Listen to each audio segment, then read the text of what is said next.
night she told me, the city was loud and our apartment was quiet in the way a hallway is quiet after the last bell. My phone stared at hers on the table like two animals that used to fight and now just nap near each other. She said, "A long time ago, short, but it happened. I don't want to lie anymore, and the next thing I remember is the blue spark off the J line where it crosses Myrtle, a spit of light that made me wonder what else could survive on contact. What was left of us, for one. My job, maybe. My job, maybe." I'm Alex, 42, a post-production producer, which is a fancy way to say I live inside other people's footage and make it look like what they wish they'd shot. I bring work home, drives, notes, cuts, music cues. I've carried projects like wet laundry dripping on the floor of our life. Nikki is 40, a speech therapist at a public school, a person whose job is to untangle kids' tongues and make words easier to live in. We married 9 years ago. For the last 2, we talked about laundry and lesson plans and whose turn it was to buy coffee, and we did it in a tone you use with a neighbor's dog. Nice. Distant. Her confession came on a Tuesday, which felt rude. Tuesdays are the middle lane of the week. You're not trying to pass anyone. I don't know what I muttered back. I remember the hiss of the radiator and the way the trolleys of my thoughts kept derailing. I went to the window and watched the sparks and tried to slow my breathing. I counted the brake squeals. I tried to stack facts like I stack shots. Fact, she said it was a long time ago. Fact, short. Fact, it happened. Fact, she doesn't want to lie. Fact, I don't know how to stand in my own kitchen without trusting the person across from me. Say something, Nikki said. What do you want to know? I asked, which wasn't what she meant. I was trying to get rope around the animal in the room. His name? No. She shook her head. I already told you what matters. What matters is you made a choice, I said, and heard the shock of my voice, like I'd stepped on glass. And I made one too. I hid in work. We've both been flying this plane without fuel. Her mouth pressed into the shape of a bit lip. She nodded once, like a judge. I could feel the part of me that wanted to smash something, to make the world reflect the mess inside. Men are trained to eject, not land. I pressed my palms to the cold tile instead. You can't fix what you won't touch. The thing about editing is you can always find B-roll that contradicts the line you're trying to sell. You can usually hear it before you see it. That night in bed, staring at the ceiling, I heard my own B-roll. The times I'd come home late, not drunk, not cheating, just wrung out. The times I'd promised a weekend and then a render is failing became a Sunday. The trip we canceled because a client moved a deliverable. How I'd told myself I was providing and had somehow stopped being present. In the morning, I made coffee like I was diffusing a bomb. Nikki came into the kitchen in a faded t-shirt from a 10K and leaned against the doorframe. You can learn so much from how someone stands. She looked like a person waiting to be told their turn at the counter was not today. I didn't fall in love with anyone, she said. That isn't what this was. I didn't ask, I said. That's when I realized I was rearranging furniture inside my head so I didn't have to move out. On my way to the subway, I checked my phone because that's what you do when you're dying. I scrolled my screen time. I remembered nights I'd text her on my way and still get stuck on a color pass for an ad no one remembers now. I remembered the year I kept a second pillow on the couch because I had started waking up there. We'd both built stories. Mine was, I'm carrying us. Hers was, I'm not being carried. Both stories had missing footage. The first escalation wasn't an argument. It was a receipt. At lunch that day, I opened the transit app and checked my card history because the man part of my brain wanted a map, even if the map didn't help. 3 winters ago, there was a series of off-hour swipes near a stop Nikki never uses. It was the same week I worked nights on a series for a streaming client who kept changing the concept of sadness. That week, I hardly saw Nikki except in the faces of kids in her stories. The second escalation was a Venmo note from around the same time. Thanks for brunch. You saved my Sunday. A name I recognized from her school's staff directory, someone I had met once at a holiday party and filed away as co-worker who likes beanies. I sat there with my phone and burger in a restaurant, playing a song I loved in college and felt like I'd been kicked in an organ I couldn't point to. You can make proof into a god and lay down in front of it. You can also pick it up, look at it, decide it won't be your only weather. I put my phone down and called my friend Danny, our senior editor, who has cut enough angry husbands to have a take. Do you want to blow it up, or do you want to live? She asked. Danny does not do appetizers. I don't know yet, I said. Then don't say anything you can't edit out later, she said. Make a plan like you'd make a fix list. What's the next beat, Alex? The next beat, apparently, was dinner. Nikki and I ate like we were two strangers at the last table in a crowded place, sharing the menu's worst salad. I waited for her to start, she waited for me. Finally, I said, "Did you tell me because you want to go or because you want to stay?" "Because I want to stop being scared of my own house," she said. "Staying is a second question." That was honest in the way a bad cut is honest, raw, too long by a hair, but all there. We didn't sleep. I'm not being poetic. I got 40 minutes on the couch at 3 a.m., woke up with the imprint of the remote on my ribs, and walked back to bed to watch the light change.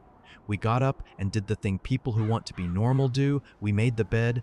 It felt ceremonial and stupid, and like maybe a rope across a river.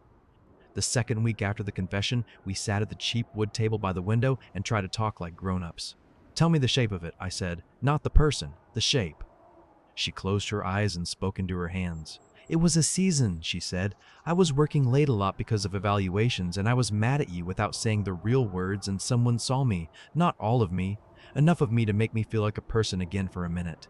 It was a small, stupid fire. I stood near to feel warm, and then I came home and hated how my skin smelled." "I need to hate it too," I said. "I need to hear you say you hate it." "I do," she said. "I hate it." Then, very quietly, I hated me.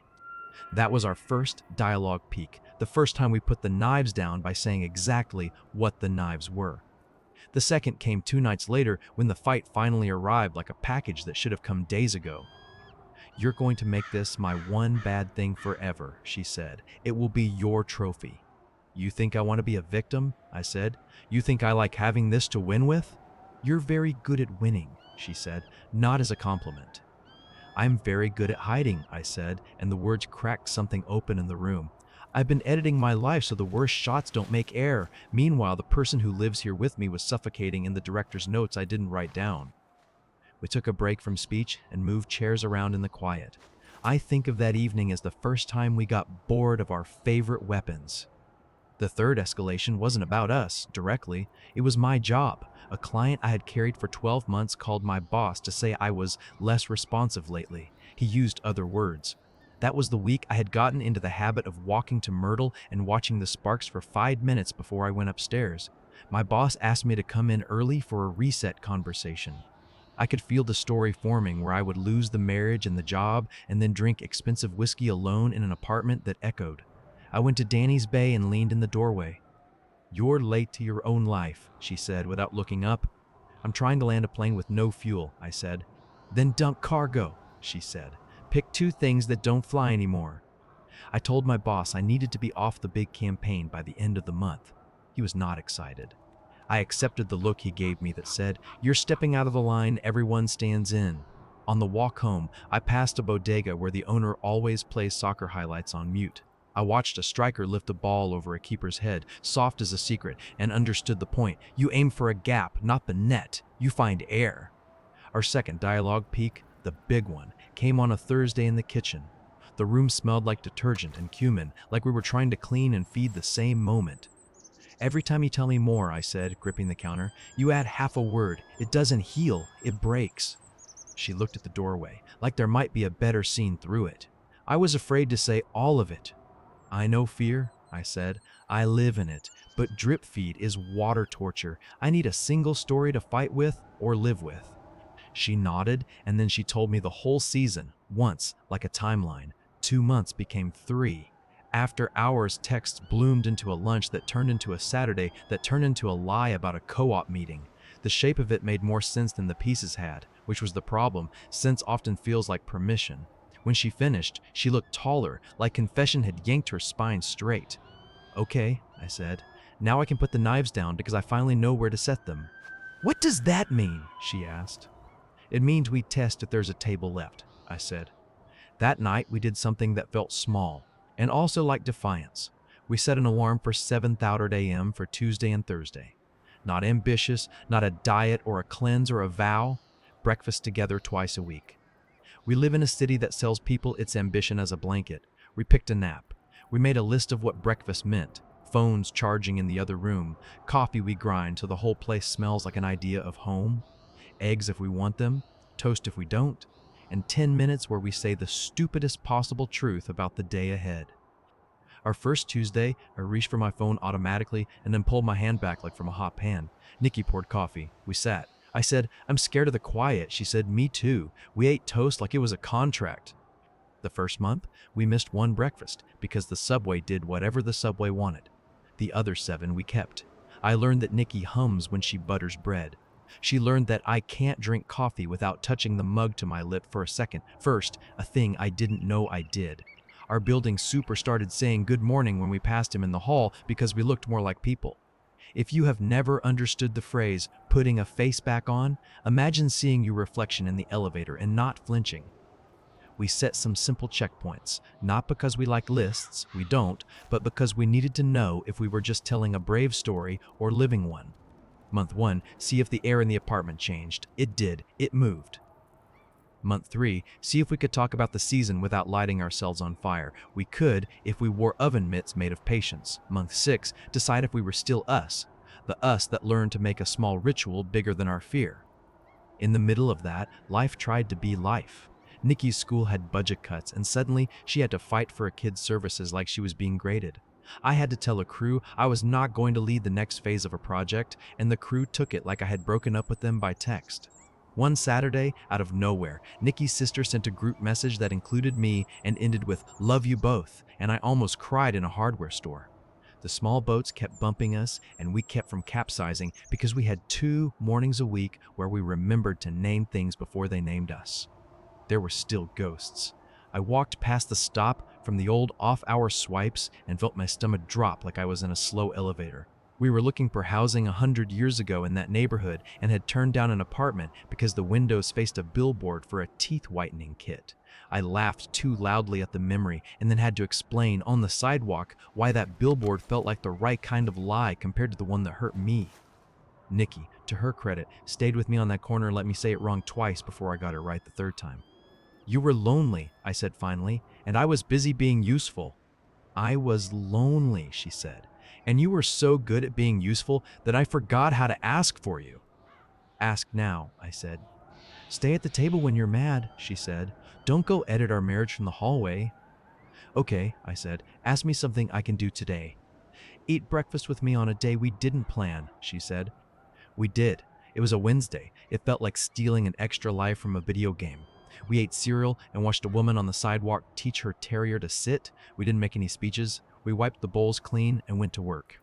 At the 6-month mark, we sat on the couch and tried to be our own judges without turning it into a trial. We took turns. Nikki said, "I learned that confession is not a wand. It doesn't make the mess vanish. It just means the lights are on." I said, "I learned I want to tell the truth faster." She said, "I learned I can want you and still be mad at you." I said, "I learned not to give my best minutes to a client who won't remember my name when they change agencies." We were not noble. We were just slightly less dumb. "Do we keep going?" I asked. "I want to," she said, "but if we don't make it, I want to keep breakfast." "That sounds like a divorce made by kind people," I said, and we both smiled because kindness had been a scarce resource, and it was nice to see a little in stock. The last dialogue peak came on a night I was making pasta too carefully. Nikki came up behind me and put her chin on my shoulder. It felt like a scene from 5 years ago, except the air was heavier with history and lighter with oxygen. "If I ask you something and you hate it, you can say no," she said. "Okay." "Do you want to see where I went once?" she said. "Not inside, just the block. I want to ruin it for myself on purpose." I turned the burner off. We put the pot on a cold ring. We walked. The block was like every other block: deli, vape, laundry, a tree fighting for its life in a square of dirt. Nikki stood on the sidewalk and looked up at a window that had nothing to do with her anymore. She put her hand on my arm. "This is where I was small," she said. "I don't want to be small." "You're not," I said, "but I can see how you got there." We stood there for a minute and then we left. We went home and overcooked the pasta and ate it anyway and laughed at how bad it was. It felt like sacrilege and also like practice. There's a habit in these stories to swing for a movie ending. A public apology at a wedding. A grand gesture in a stadium. We set an alarm. That was what we did. We put our bell where we could hear it and then showed up when it rang. 2 mornings a week is not heroic. It is not even impressive. But it is a thing you can put your hands on, and sometimes you need that more than you need the speech. I won't make us saints. I still flinch sometimes when Nikki's phone lights up after 10. She still watches me when I say I have to stay late, and I can feel her trying to see if the old hiding is back. We're not a lesson plan. We're two people who chose to try and then kept choosing. We wrote down in our calendar, month 12, decide again, not because we want to threaten ourselves with consequences, but because forward motion is a decision, not an accident. If you're waiting for the moment I say I forgave her and never thought about it again, you're waiting for a story I don't know how to tell. If you're waiting for me to admit I was perfect except for being too hardworking, I can't do that either. I was a man who built a beautiful room in his head and forgot to invite his wife. She knocked on an ugly door. That's what happened.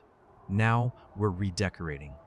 Sometimes at night, I still look out at Myrtle and watch the sparks. I used to think sparks meant damage, metal scraping metal, heat poured into the wrong place. Lately, I think they look like punctuation in a sentence. The train writes as it moves, little commas of light, pause marks, breath. Last week, a kid from Nikki's school sent a thank you card with a picture of a mouth saying the letter R. The R was perfect and too big for the page. Nikki stuck it on the freezer with a magnet shaped like a pear. We stood there and stared at it with the sort of dumb pride parents must feel when a toddler drags a towel across the floor and calls it a cape. "Look what you do," I said. "Look what you see," she said back. If there's a moral, it isn't that breakfast fixes betrayal. It's that rituals can make a home inside a house again, and that honesty needs a schedule the way plants need light. It's that people are not their worst season, and also that their worst season needs to be named so it doesn't get to be the mayor forever. It's that a marriage is a project you can't export for someone else to render. You have to sit there while it plays and take notes together. We didn't set heroic goals. We set an alarm. After 1 month, we decided to keep trying. After 6, we looked each other in the face and said we'd walk forward with our hands visible. If we don't make it at 12, we will part with the respect we grew like basil on our windowsill, and we will keep the ritual that gave us our faces back, the smell of coffee at 7, the way morning makes everything look newly possible for 10 minutes. If you were me, would you stay and do the work when the person you love says, "It happened, and I hate that it did"? Where is your line between one season and the whole story? If this hit a nerve, tell me how you'd set your own alarm and whether it would be for bravery, forgiveness, or the simple act of showing up. Like, comment, and subscribe if you want more first-person stories that choose honesty over grandstanding and show how small rituals can carry big weight.